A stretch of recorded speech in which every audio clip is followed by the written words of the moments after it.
Good evening, everybody. We hope you're doing very well. Simon and Callum from Regional One, and this evening we've got a very special guest with us, Sue Harding. How are you doing this evening, Sue? Are you well? I'm really, really well. With a tiny bit post-Glastonbury broken. You're at Glastonbury. I was. Oh, wow. I spent a whole weekend at Canvas. Wonderful. It's an endurance act. It was fabulous, and I'm now very, very knackered. I bet, yeah. Well, congratulations for getting along. I know. Is it the one where you have to apply for tickets to apply for tickets? Is that right? I'm not sure what that is. I got in as a musician, and I'll probably interest other musicians because it's about the fact that one of the venues that I regularly play have they run a stage. So this time, after much asking, can I please come? They actually did. They put me on the menu. Oh, amazing! So Fantastic! Yeah, so I heard the bandstand, and that was my ticket in. And then after that, once once you've got in, they do look after you really well. But I had 3 or 4 other gigs that were through other places where I play, or other sound people who run stages, and there's a kind of network. Yeah. Awesome.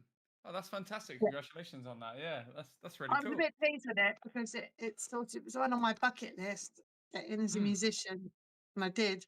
And a wild time. Huge. It sort of is, isn't it? Yeah. I have to say it was a tough gig, though. It was a very tough gig. I played the bandstand, which is a kind of in the middle, it's near the pyramid stage, but it's where all the people walk by. Suspect that it's probably some kind of traffic calming enterprise. Stops the herd from tanking by. But in actual fact, you've got a huge amount of back noise from the pyramid stage. So I was on at the same time as Ray, which was quite interesting. Singing your bit with her. I wanted to listen. Yeah, so I did actually watch. It's one of the few sets I did manage to catch over the weekend was Ray. Actually, I thought she was fantastic because it's a comeback for her as well, I think. Yeah, well, while she was doing that, I was on the bandstand and I was just crazy. I could hear it. Yeah, that's absolutely awesome. Well, so if anyone was wondering what that was, what the noise was, now you know.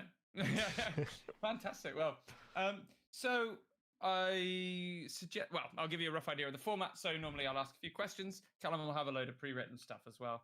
But what we'd really want to do is learn a bit about yourself, a bit about what got you into music, why you write the way you write, and what it is that you write as well. So from my understanding, you're into sort of like a folk singer songwriting kind of scene. Is that right?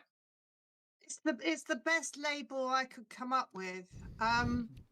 Yeah, I think folk's a very, very wide remit, and I'm not a traditional folk musician, although I spent a lot of time going to sessions and learning music that way when I was younger because it's so accessible. Yeah. So at one point I was, but I don't think that's what I do now. I think I'm much more influenced by singer-songwriters of the 70s, 60s, who are also sort of referred to as folk, but they're not really. They're just sort of one of those traveling genres, isn't it? We often say the same about. I mean, obviously pop's the obvious one, but with rock as well, that seems to. I mean, you've got modern bands out there now, bands like Sleep Token that are really. They're very strange. They're like very electronic, but they're still considered like rock and metal. And then obviously we're looking back to things like Led Zeppelin and Yeah, I mean it's great that those genres are so elastic. And I suppose when I'm trying to stick a label on me for the convenience of people who want to employ me or book me or advertise a gig, I'd say contemporary folk or sometimes literary songwriting because I'm quite a wordy one, and I think it's only fair to warn people. Oh, nice, that's cool. What they're going to get. And what kind of themes do you tend to center around? You sort of mentioned lyrics. You're quite wordy. Is it from sort of your background, or what kind of thing do you go for? Well, I taught literature for a long time in the real world, so I think that's in there, and also,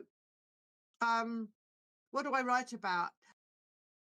Everything. I think I'm older, if you might not have noticed, but I'm not a young thing, and I don't tend to write things that will go into pop songs now. I think the things that possibly really entertain younger people don't really entertain me, and I think I can relate and they're not the stuff that I'm interested in. So yeah, my stuff comes across as a bit odd to some people.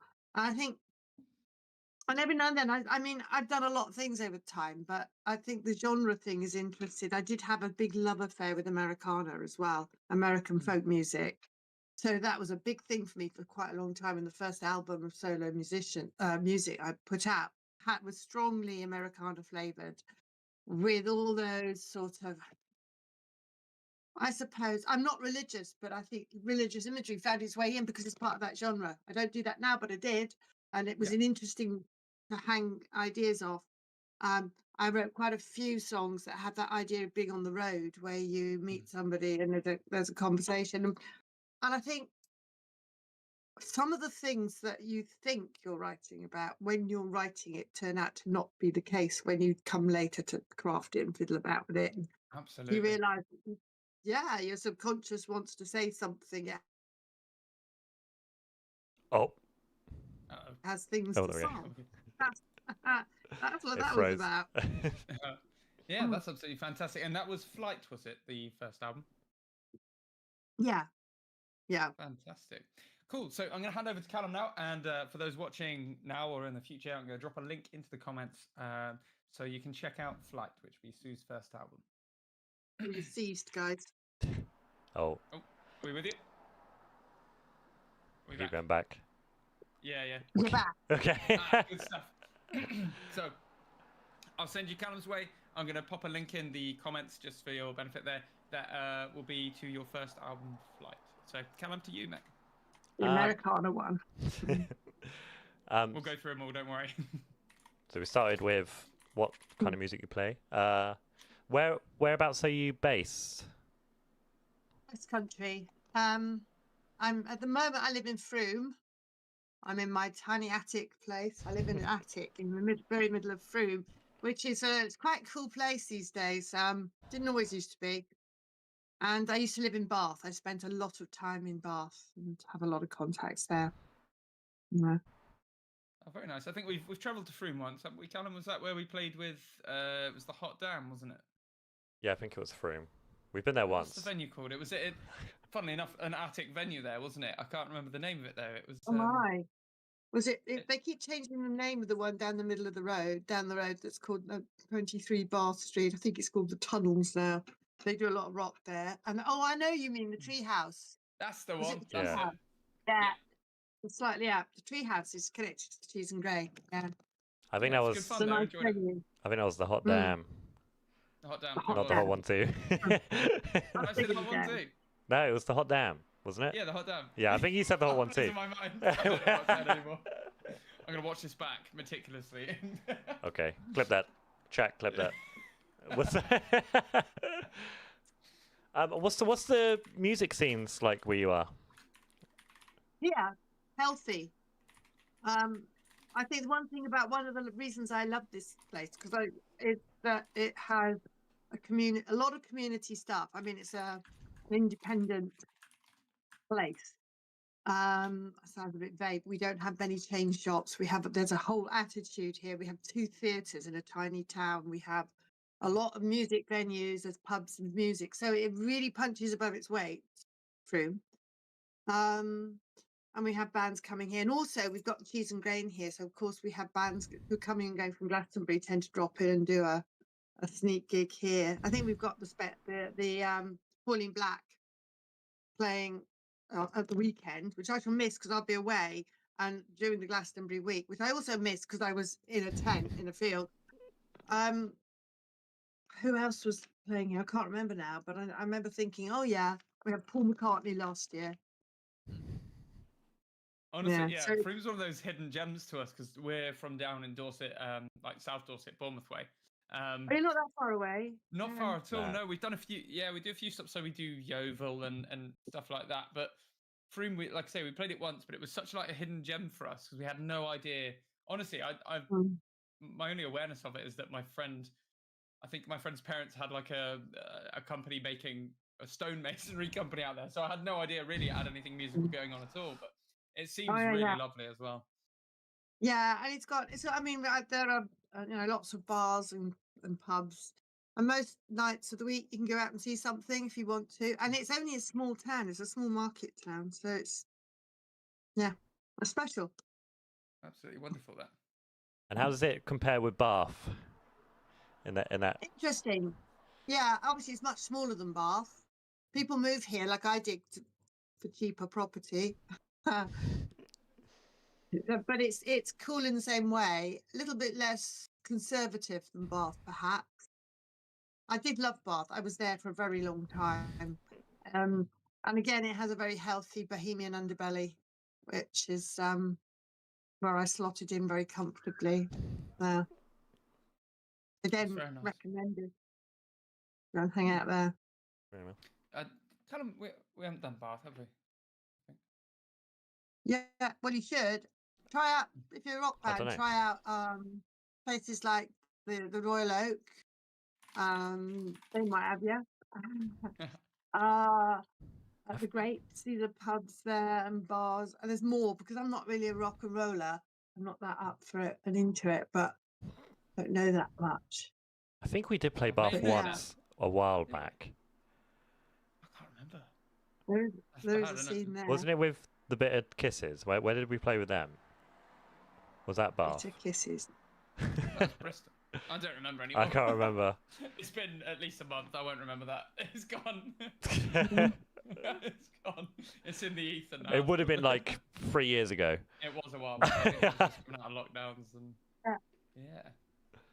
Okay. Yeah, so I fantastic. suppose it's probably not a good idea for me to ask you about where would I play in Yeovil and Dorset, because probably not the places that you play, but because I look for folk clubs, acoustic clubs. Yeah, well, you say that there's a few good spots around. There's so for more, especially more the songwriting end of it, there's plenty of venues down Bournemouth for sure, because there's a really good sort of scene for the songwriting musicians down there. So there's places like Canvas that are really good. A popular one at the moment, if you've got a longer set, is 60 Million Postcards, and they're opening up to all sorts of genres now as well. So that's well worth checking out.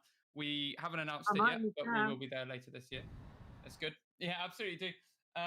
Yeovil, we played what used to be a conservative club, opened up into a venue, which was pretty surreal for us, but it was a really nice, welcoming place in the end. And that one's called the Duke of York. So you can do private and public functions there. Railways moved on, and yeah, so down you've got plenty in Poole as well. So Poole Hill Brewery is that's Bournemouth. Oh no, really, that one is actually in Bournemouth, Poole Hill Brewery. But then in Poole, you've then got loads of pub venues, loads, and there's some really cool, unique buildings. I have to be a bit careful with it because I don't do covers. I just don't. I mean, I might slip one in occasionally, but I'm a songwriter, so of course that again is something that is quite hard to persuade the general public to engage with. You have to really. Well, there's I'll see if it's still going on. There's an event that we played a few times down here called Live and Unheard, which is by a group where we use their recording studio. So Hangover Hill Limited, they do their own live events, and they often put on people from around the country. And it's a really nice auditorium room, about 100 cap, but it's all seated venue, and it's very wonderful. It's got probably the best sound system in the area by far for that venue size. So that's really nice. That sounds fab. Yeah, that's a good one to get onto. Yeah, and also the lighting rig's fantastic as well. So that's a big benefit. It's proper made up, that room. Really nice. That's always good. Yeah. And you can see everyone. I'd kind of come into that place as well, actually. So when it comes to a live performance, what would be your sort of ideal setup? Are you a kind of a lighting person? Are you a video tech kind of person? What kind of live show do you like to put on? It depends. I'm very used to playing folk clubs, which are very rough and ready, or can be. I have some favourite venues, and occasionally I put stuff on myself. I think most of the time, not always, I play solo. So it's a very simple setup is fine, but there's nothing destroys something for me like than bad. It's worse for me than bad sound, because if you're a solo singer, you have to sound lovely. Yes, absolutely. Or at least intentionally awful. And if it sounds bad, it's the end of the world for me. Well, I've got very used to dealing with it now. I've done a lot of gigs, and it's like, fingers will do it. But lighting, yes. I often that's the thing that's missing, because I don't play big venues. Quite often I like the intimate stuff, smaller places. I'm very happy in those kind of 50 to 70 seater places, a cabaret set up where people sit and listen and engage. They have to be comfortable. I wouldn't expect someone to come to do 2 45-minute sets of mine and stand up, because No a lot of them roll pits. up. I do play some of the pubs. I mean, play the bell and things in Bath, and people do, it's just an ordinary pub. It's fine. It's okay. But, and you vary your set for it. But a really lovely thing would be have a kind of laid back listening audience with ambient lighting and a very beautiful sound, and probably a really nice place, a pleasant, so, no smelly bog. Yeah, absolutely. Yeah. And no dives. No, that's no all stage good, dive. yeah. No. No, it's all right. I'm playing festivals, lovely playing those sort of stages, and love it. Just joyous. I did How the Light Gets In this summer as well. That was special for me. Nice. And it was it's one with in Hay. It runs concurrent with the Hay Literature Festival, and it was very it's all about ideas and philosophy. I had speakers come and talk, and the music and ideas is what it's about. And I sort of thought that was even a bit too clever for me. Is that up towards Birmingham? That one, is it? I suppose it sort of is. Hay on Wye. If you think about where the M4 is, you go over the river, hang a right, and stick to the borders until you go past Morton up, and just swing to Wales a little bit. Not quite Wales, but still England. So yeah. Oh, sure. Yeah, it is. That sounds fantastic. And you mentioned you sort of taught literature for quite a while, and that reflects quite a lot in your lyrics. Is there any sort of particular, or any particular writers or any particular authors that have had an inspiration on your lyric writing? Let me know when I'm back with you. I think we're all right. I heard that. That's fine. Are we still okay? Yeah. Yep. Lyric writing. I think there's huge amounts of influence. It just goes in, it seeps in, is it? If you've read an awful lot of and taught poetry and pulled it all apart, you sort of get it. I think of myself as a wordsmith, really. That's my first thing. Got a very short attention span, so there won't be a novel. Collection of short stories, perhaps. Maybe one day when I find I can't play my guitar, maybe I will. Yeah. The words. Obviously, there are the great singer-songwriters. It sounds so cliche to get Leonard Cohen, Joni Mitchell, Bob Dylan, Neil Young, Counting, all of those sort of. Gillian Welsh has a favourite. Just that's musical rather than lyrical. Favourites of that I love to listen to, and they're deeply inspirational. And every now and then, somebody else will join that. I had a little thing with Passenger at one point and listening to his stuff, not because I thought he was terribly literary, but because he was so direct. Yeah. And so expressive. Yeah. That's interesting. Yeah, it's a shame we haven't got Stevie with us, our guitarist, because I talk about this quite a bit. When it comes to writing, me and him tend to write quite directly, and we spend a lot of time with imagery, and we're inspired by a lot of actually writing. So some of our songs are very Orwellian, for example. We've got I'll show you. I made this prop that I've broken. I got like a CCTV camera with an eye and stuff like that. So it's all very sort of dystopian and strange. Yeah. That's a big one for us, is the sort of Brave New World 1984 kind of thing that we have effects on stage and sound effects to that nature as well, and all sort of right around that. Yeah. Exactly that. Yeah, theatre for us is a big thing. Lay off the Soma. Oh yes, yeah. Well, I'm working on a track called Soma at the moment. Actually, that's a good one. There you go. No. Did you ever watch the TV series actually for that one? It came out just a few years ago. No, I didn't. Really good. I watched Chucky. I don't have a telly. Oh, there you go. It's not shocking. I don't, but I do stream things. I'm not completely out of touch. I do watch stuff online, but it's a bit hit and miss. But I miss stuff. I do recommend that one. I think it flew quite low under the radar anyway, that one, because it was, I don't know, it just didn't get picked up that much. It must have been on Peacock or something as a streaming platform. But really good show, really good cast in it. I thought it was 9 episodes and it was done. But it was a really good adaptation, and really good. Love a bit of dystopia. Yeah, love it. I wish we could incorporate more of the fantastical stuff, but it just wouldn't suit what our project is at all. No.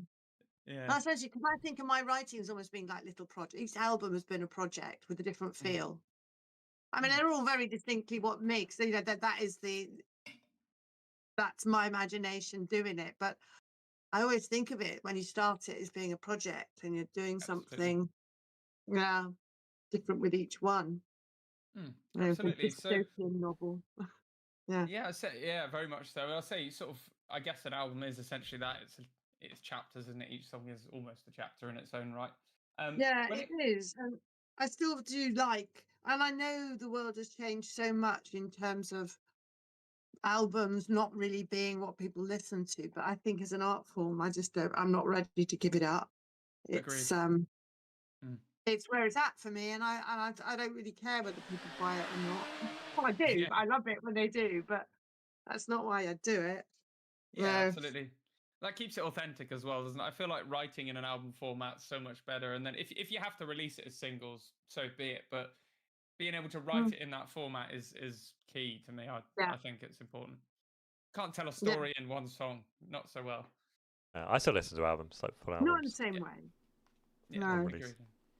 The body I love of a work, concept album as well. I love a bit of sort of like a Pink Floyd or Sour. Yeah, I love it. Love all that. Yeah, right, Callum, me too, actually. Yeah. Sorry, go on, sorry. What? My Spotify just opened. I will ask, actually, the album you released next after Flight, which one's that? Duckling. One more time, sorry?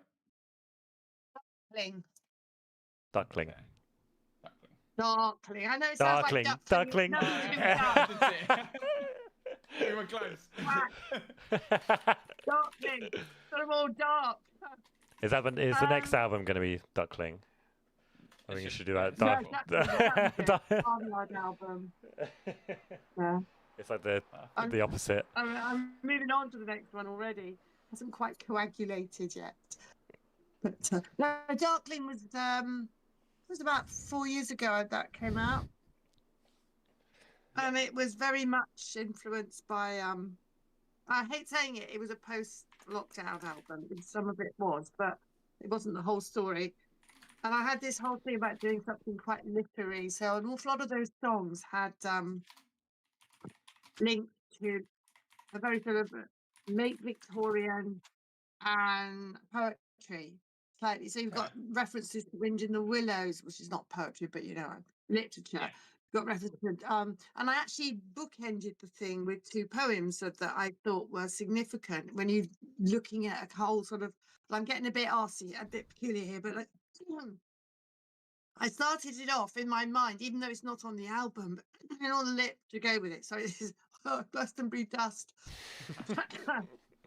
Get you. A lot of it in my bathtub at the moment. Clogging up the drains.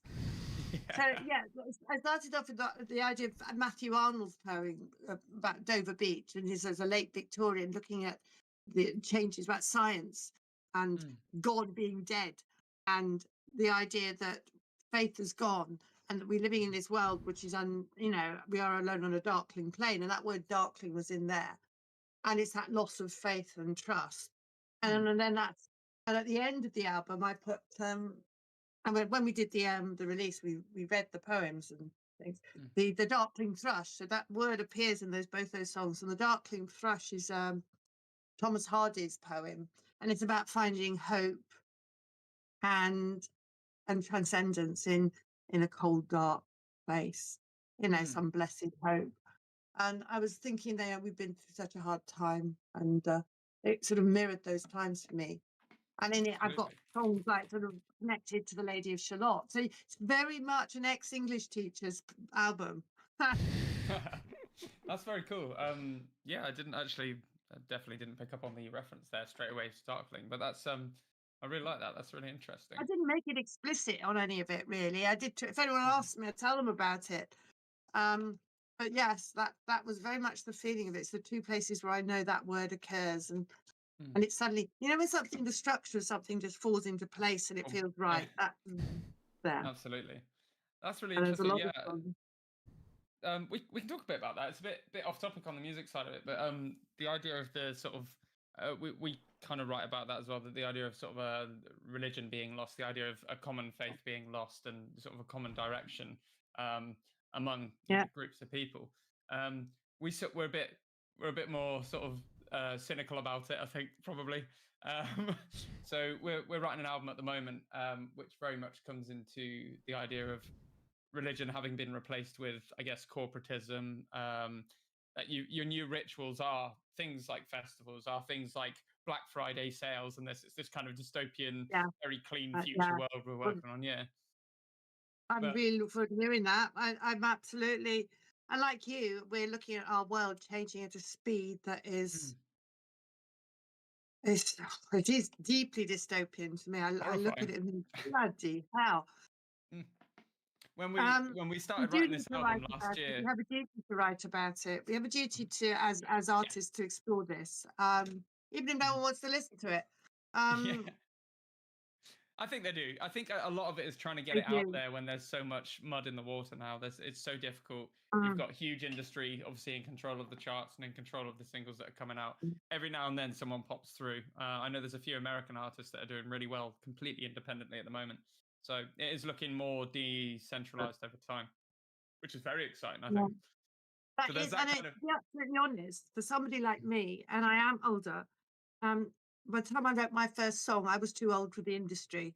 So it was never going to happen. And it was even more so when I, you know, back in the 80s and 90s, I was far too old. It's a weird one, isn't it? I say it's weird because the industry gets in the way, I think.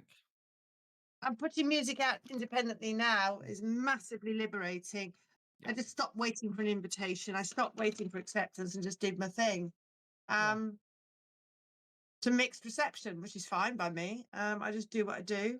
That's an authentic response, isn't it? So that's what you want. Like, I think the industry side of it gets in the way of sort of the artist to the consumer very much. So it's putting that mechanic behind it, I suppose. It's the mechanics behind it. It does. It makes it feel artificial a lot of the time, I think. And the fact you can go direct to consumer now is absolutely fantastic. And I think it comes down to the point that a live show is the be all and end all of all of it. Like that's the bit we all enjoy the most because it's the most direct connection with the audience. And so, I agree. Absolutely. I agree with you. And that feeds something, desire to carry on and do more. And absolutely. But I enjoy recording though. I love being in the studio. I just love it. That's the crafting and the making of music. I just absolutely happy place. So I quite enjoy the music videos as well. I quite like because it's a very similar creative process. It's that something from nothing kind of thing that happens, and you end up with a screenplay that didn't exist. No, it's fun. I haven't done. Yeah, I'm sure it is. I've got a few of me wafting around in a wood, looking a bit. Yeah, let's not go there. Flitty, which. Lovely. That's good though. You've got to get the music videos. They are important.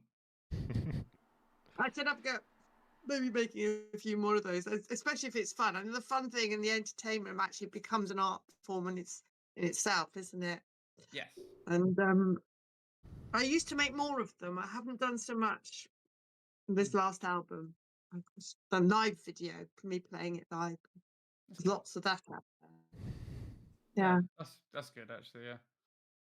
To be fair, I find it's more time in that creative place. It's more time, whether it's making music, whether it's making the video, this, that, the other. It's more time coming up with ideas and feeding that feeding the beast. Feeding the creature, feeding the krakens. And I think if you, less time with the spreadsheet. Yeah. precisely that. My days are all spreadsheet. So They make me the evenings cry. need to not be. Yeah. Oh, yeah. If I don't have to, I don't. Yeah. But I have had to engage. I've had to engage with the business world of music, kicking and screaming. I've done it. Yeah. Yeah. But I think for me, I feel. I was going to say, with regards to that, obviously engaging on the sort of business side of it, it's very important to know enough that you don't get ripped off. We all know sort of how the industry treats up and coming musicians, where they can absolutely tear them a new one essentially, and basically leave them with nothing, take all the profits. So, how do you find sort of that balance? Kind of finding a balance, I guess. I think I'm such a weird one and such an outsider and also that slightly folky world, singer-songwriter world is not in some respects, not really like mainstream music world. I think it's a little bit outside it. You can actually avoid it. I'm an independent. Nobody's ever offered to take me on. I don't think anyone's ever seen me as a money-making proposition because I'm probably not. I occasionally make money at it. I do. I get paid, and which is very, very nice. But and because I'm older, I don't have that same financial drive. I'm not that bothered. I insist on being paid because it's respectful to me and to other musicians, so I don't undercut people. I insist on it being equitable, but I'm not in the vulnerable position of having to make a living from it if I don't need to. That's awful, isn't it? But I am really No, old. that's brilliant. I think that's very much what the future looks like for a lot of musicians anyway. I think if you can live off of, for example, I mean, my game plan early on was to try and get enough investments that I can have enough passive income that the music is a top up. I agree. And I think that's the only way to have any real integrity with it, because otherwise you'll try. I did have a little moment before trying to crowd please. Do I need to write things that they'll dance to? Do I need to do this? Do I need to do it? And you think, what's happening here? Is this one going to do well? And I just needed to wipe that. I that's not what I wanted to do. And I've had the luxury of being able to do that. And that is, yeah. And it's meant that what I do now feels authentic to me. As I say, the authenticity that comes out of that, I think, is probably more valuable long term. Anyway, I know, obviously, I'd say there's a lot of, specifically like the more pop side of the industry. Definitely the commercial side of the industry, where people make all their money while they're young and then they're left behind. They get their 5 years. I mean, the Beatles were the first to do it. Really, they had 5 years, and then it's sort of on to the next big act. But I do think there's a lot more longevity, especially in genres like metal, rock, folk, country, where maybe country less so at the minute. But I've had to challenge that whole sort of youth-orientated model. The awful sexism and ageism that I encountered as a songwriter when I was in my 30s, and it was just like, don't go. Forget it. You're too old. Doesn't matter what you do, how good you are. You're too old. You're 32 or something. And that was it. And that was appalling. It's appalling, and it's also not right, because it's mistaken. Because I think that people go on making music and they go on as musicians and creatives all their lives. You wouldn't expect a painter to sort of 5 years of fame. Yeah. And it's that there's a whole world of pop and rock that is about young youth. It's about youth. It's about that burning fire in the belly and energy. And then there's a whole world out there that life doesn't end at the wedding. The story isn't over when you have babies and settled. It isn't. Life continues, and there's a whole area of life that doesn't get properly looked at. Yeah, agreed. That medium of popular music. And then again, it sort of does. Yeah. Because a lot of people refuse to just disappear off and roll over and die. They get ridiculed a bit, it may be, when they get wrinkly and stuff. But the whole getting old thing isn't quite what people think it is. To be fair, I will say Kiss have had about 5 final tours now, and I'm pretty fed up of Kiss having final tours. I will say that. On, yeah. Yeah. That feels like it's just to extort money out of you at that point. It's like, Yeah, I tell you what. When I was at Gloucester's, when I was in Gloucester over the weekend, my final gig that I went to see with some old friends of mine. We went to see Roy Harper, who I don't think anyone outside the folk world is going to be that aware of. Roy Harper, Nick Harper, his son. They're folk sort of royalty in terms that they, the guitar style right the way through the 60s. He's contemporary with Bob Dylan, basically. This guy's now, he's 84. And I went to see him play. He still has this astonishing voice at 84. He's a curmudgeonly old git, let's say. I mean, he was quite grumpy, but then he always was. Yeah. And he's on this stage, and he's got all this back noise, like everyone's having to deal with. He's going, oh, about it. But the show was just beautiful. And it was the last thing I saw it was the last gig on a Sunday night. And I went there with very close friends. And the time before that I'd seen Nick Harper was the last Stonehenge Festival before Mrs. Thatcher closed it all down. Oh, yeah. The back of the Beanfield, that history, that the year after we went and saw Roy Harper play with the sun coming up behind the stage. Really hippie stuff. That was magic, that, yeah. It was. Solstice? Yeah, so that would have been a solstice. They used to have a great big, I only went there once because I was quite young, and I went, it was the solstice festival was run by a lot of bikers went, and then people turned up with their tents. There was a whole big public, and the convoy, who were all those people who were slightly alternative and living in vans and things. Yeah. And the following year, the Thatcher government destroyed it. And they sent the army in. Mm-hmm. That is a bugger. That we played for the old Sarum bikers a few times, actually. They're a good bunch of guys. Really, really nice. Yeah. That would have been really cool. Could you imagine playing Stonehenge? That would be the ultimate, surely. That's so cool. Yeah. Yeah, Roy Harper did, and I saw him do it, and then I saw him again on Stonehenge at 84. But he's still, going back to this idea that people still keep going. They do still do music. He's been making music all his life. People do. We've got some connections to that in our artwork, actually, the Stonehenge stuff, because we wanted to sort of generating the imagery around this dystopian future. We've got like these very much sort of futuristic megaliths, but they're all like mechanical and weird. So yeah, can you imagine playing Stonehenge? Yeah, well, it's sort of like some of them look like, what's the one in Ministry, Callum? It kind of looks like it's actually more like towers, that one, isn't it? But it's very, very clean cut, and then there's like a little soldier in there looking up like, what have I done, kind of thing. That was quite cool. It's all meant to like invoke some kind of thought. I don't know how much attention it's got yet, but we'll see in the future, maybe. We'll plant the seeds early with our stuff. That's the plan. In there. Yeah. I'm trying to design some kind of more traditional nihilists to go in with the new music video we're working on, so that we can animate some rough ideas around it and make it look not necessarily realistic, almost sort of pseudo realism to it that will look really cool. But that's going to be a bit magical of a realism. Yeah, it's always like 2001, isn't it? That's very much it. The monolith in that. It's exactly like that. That's exactly the kind of thing. Yeah, it was also from that. Space Odyssey, isn't it? Or with Dead Space, the marker from Dead Space. Yeah. I love all of that stuff, by the way. But because of my genre being folk, I stay away from it a little bit. Yeah. I don't want to be a harp twangling airy fairy.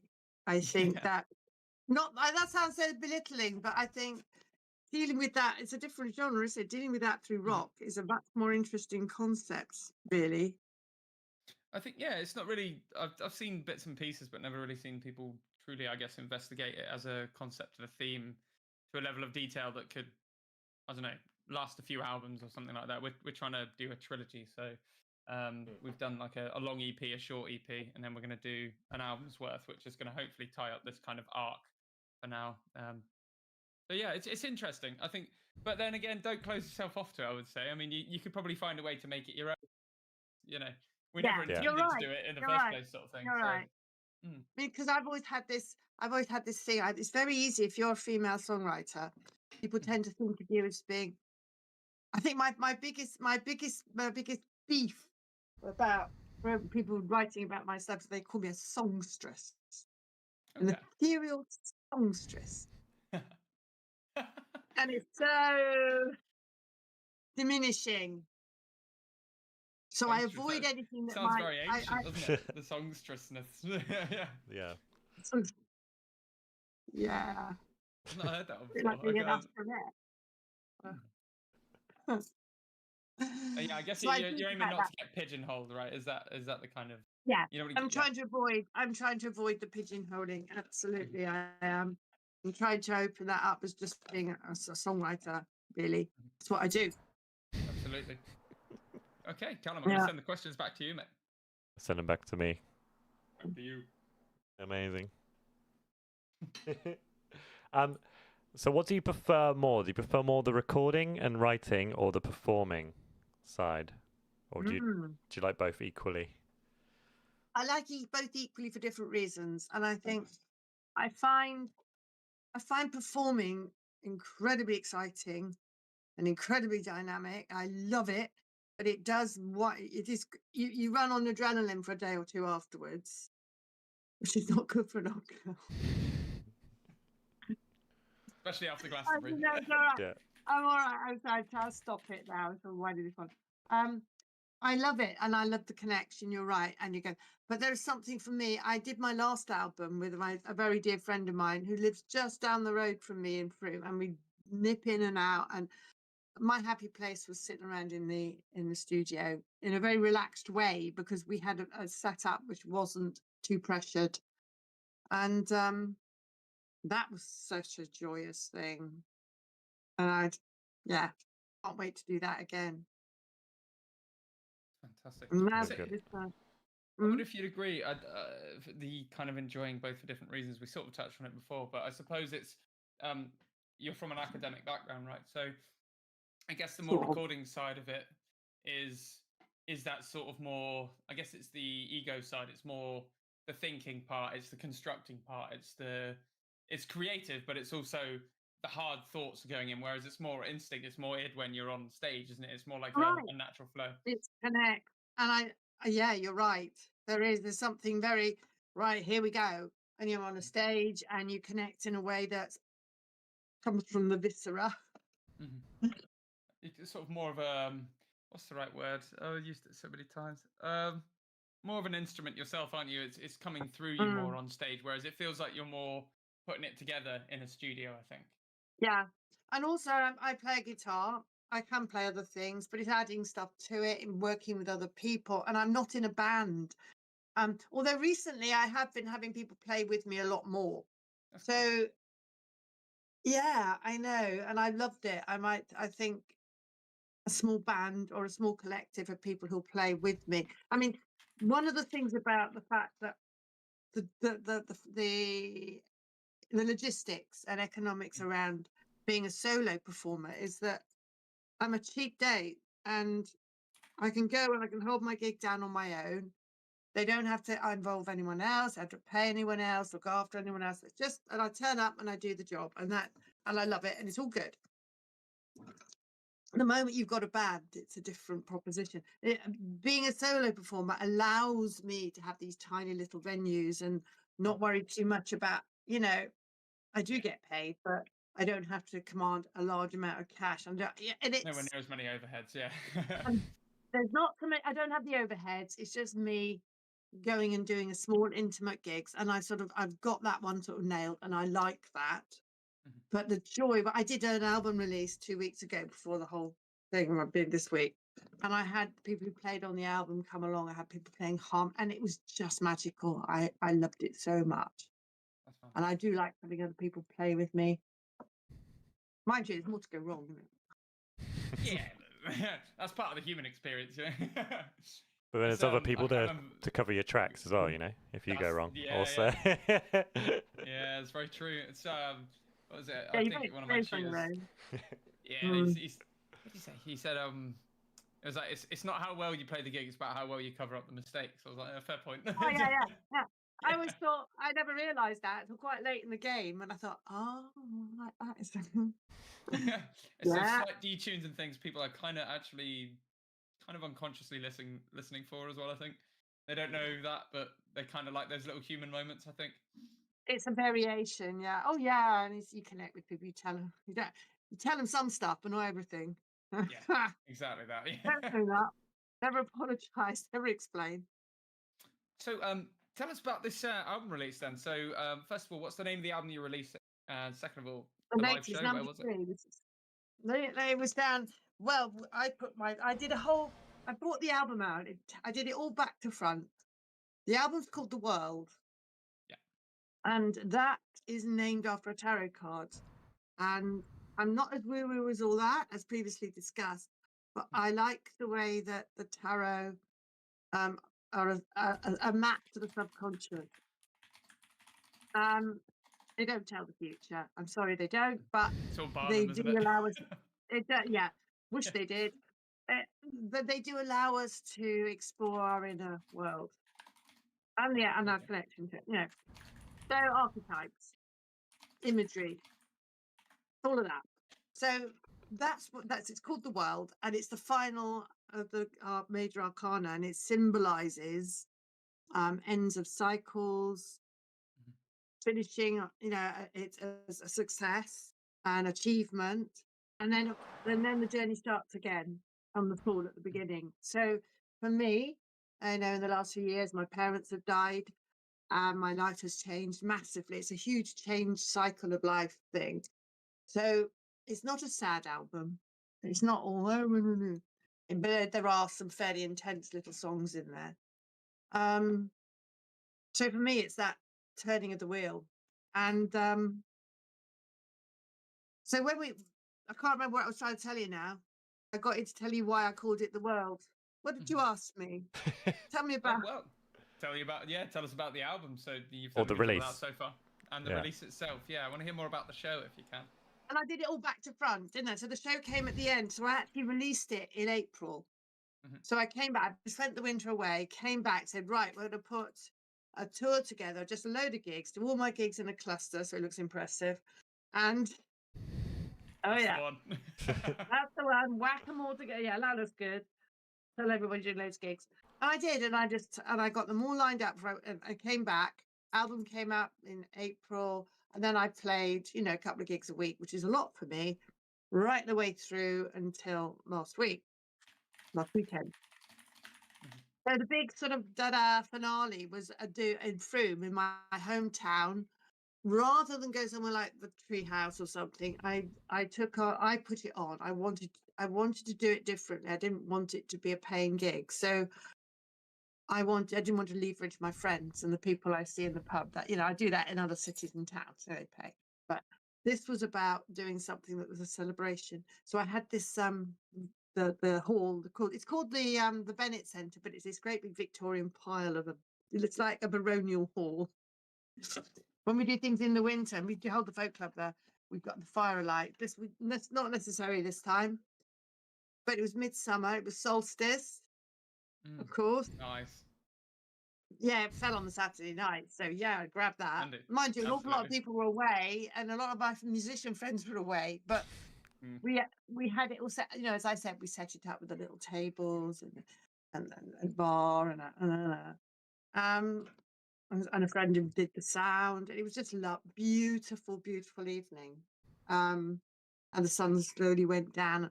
And I had an awful lot of other people play with me. I had at the first half, we structured it. There were friends of mine who read and write poetry, came and read.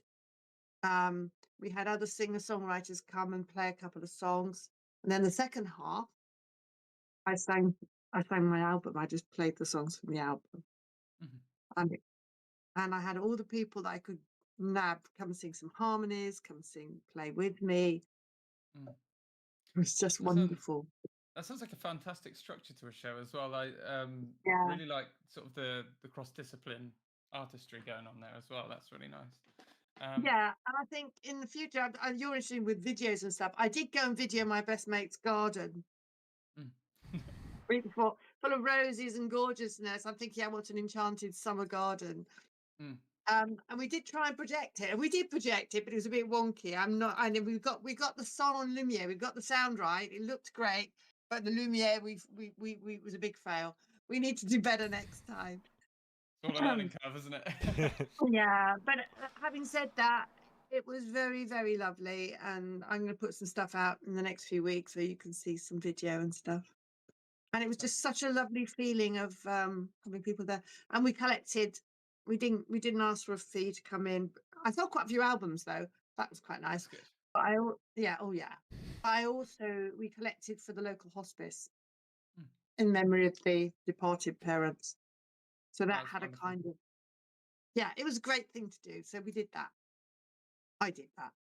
Everything about that sounds super personal as well. That's I'd say again another massive advantage to being able to do it independently. You've not got some corporate event where everyone's stood there with champagne and everyone's listening in their headphones. Like Linkin Park, one of my favorite bands, released their new album recently, and the way they released it was so boring to me. They had these listen parties and stuff, and I was like, what is special about that? There's nothing. It's a corporate event. You do something like that. It's not on the same scale ever, obviously, but it's so much more personal. People are going to remember that. It's a party. It's a celebration and engaging the people I love and who contribute to my creative world. And it was good. That's and fantastic. I did it for those reasons. You're right. And I mean, it's the benefit of doing all this bloody awful hard work yourself and stuff. You might as well do something that you really want. Mm-hmm. Absolutely. Yeah. Damn right. So I was going to say, you mentioned you've got quite a collaborative nature when it comes to the performances lately. Have you got any collaborations planned for the future? Quietly sort of thinking about next project. I think I've come to the end. I've got a gig in Brighton with my lovely friend Lyndon Morgans and Song Dog. Check him out. He's an amazing lyricist. Cool. When's that one? I do. Sorry? Do you know when that one is? Well, yeah. It's on Saturday night. I'll put a link in the chat for you. I'm Saturday night in Brighton. I think it's in a church, which is a bit odd, but I hope. Cool. For that, and then I'm doing the same again with him. I mean, that was an impromptu one, but at the end of the month, these were just gigs that didn't quite fit into my world tour. So I'm going to do that, and then really it's a sort of end of lots of gigs for a little while. I think I want to get back and start writing the new stuff. I haven't been able to really focus on the new songs that are brewing, and there's loads. I got notebooks full of them, loads of ideas, things to inflict on everybody, and they're not playable yet. They're not ready because I've been doing the other album. Yeah. And you start writing an album, it's 2-3 years before that song is written 2-3 years ago, and that's finally out and birthed. I want to go back. So I'm really looking forward. I don't know what the next album is going to be called. I don't know what the project is. I don't know what the album structure looks like. I've just got a bunch of songs that are quite grumpy, actually. A little more political, which is not surprising considering what's going on. We've got a mad world right now. Mad world. So that's where I'm going next. And I'm hoping I won't have a new album this next year. I think it takes 2 or 3, maybe 4 years. Oh my God, my battery's going down. It's just gone 3 or 4 years to get something out. But I think that the next set of gigs will probably not come until I'm going to get away in the winter. And then when I want to do another whole tour cluster, maybe April, May, June next year. And that's what it's looking like for me. The odd thing every now and then when people ask me, I don't say no, but hunting out and hope to get a few more festivals because I really love the festivals. And I'm hoping that I'll have a little band collective set up from some of the people who played at the weekend. And I met people in Glastonbury too. I've met an amazing amount of people who were interested in playing with me. And fantastic. Yeah.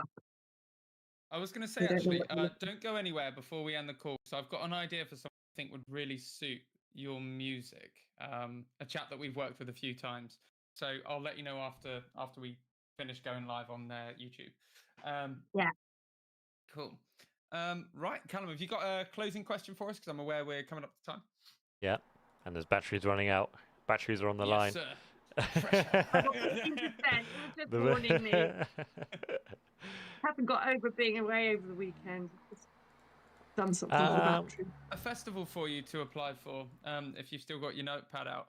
Home Farm Festival. If you've not applied before, Home Farm Festival, and that one was that Yeovil, Callum? I think. Yeah, it's near Yeovil because obviously Dan was there, wasn't he? Because he says it's down the road from him. We had to use the in-ear monitors on the other frequency. I remember because it was too close to the Yeovilton lot. Yeah. But yeah, that's a good one. I think that'd really suit you as well. That's a really good festival there. We had good experience with that.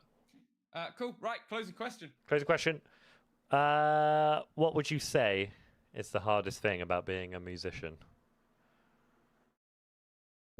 I think keeping your lights afloat, isn't it? It's that my song Capitano is written about how hard it is to maintain that belief that what you're doing is worthwhile, that what you're doing has value, and that you can do it, and not become an egomaniac in the process. I have to remind myself very regularly of the value and importance of what I do to me and why I'm doing it. And sometimes people can be very competitive and a bit mean, and you think, oh dear. So that's actually I always feel that when I actually step out into the world with my music, that I'm sort of naked and I'm putting my neck on a chopping block. Yeah. Luckily, the axe doesn't often come down, but there's always the possibility. And that's a vulnerability, isn't it? You make yourself incredibly vulnerable. Absolutely. And that's not always easy. No. That's the hardest thing. Fantastic. Well, Sue, it's been an absolute pleasure getting to know you this evening. Thank you very much for coming on our little stream. Thank you. I'll say, where's best for people to find you? I've got a website, which is www.suehardingsongs.com. Perfect. You can also find me under Sue Harding Songs is what I tend to go on all my socials. So Sue Harding Songs will find me. Amazing. Thank you very much. Okay, guys. Thank you all for watching. Our next show, I don't think we've promoted it. Doesn't matter. We're going to Portugal, boys. We'll be over in Guimarães. And that will be on is it the 19th or the 18th? My brain's gone dead. Have you seen how hot it is in Portugal currently? Yeah, but you don't understand, Callum. Callum's never been abroad, ever. So we're taking him to Portugal in summer for the first time. It's 48 degrees there currently. 48. I'm not going to make it. I think that's in the south. I think that's Lisbon though. So that's down in the south. Yeah, so we're up in the north. We'll be fine. But yeah, Guimarães is toward the north, so we should be okay. No idea if I'm pronouncing that right. Apologies to Jason from Electron. If I'm not, you'll appreciate that one, mate. Big shout out. Anyway, we'll be in Portugal this month. We'll be flying over. I believe it's the 18th. We'll be playing a show in Guimarães. So see you guys there. Thank you very much, Sue, for coming on. And thank you everyone for watching. Absolute pleasure. We'll do it again sometime. Let us know when you got a release or a show you want to promo. We'll pop you back on the roster and we'll go for it. Fantastic. Thank you. I will. Very welcome. It's been a pleasure. Cheers. Absolute pleasure. Thank you very much. Guys, we'll see you again soon. Catch you in a bit. Next week. Bye. We'll be on next week. Next week. Oh, who we got next week? I've just put down ACL. I don't know what that stands for. I think that's their name. And then I don't know. We'll find out. That's just his notes.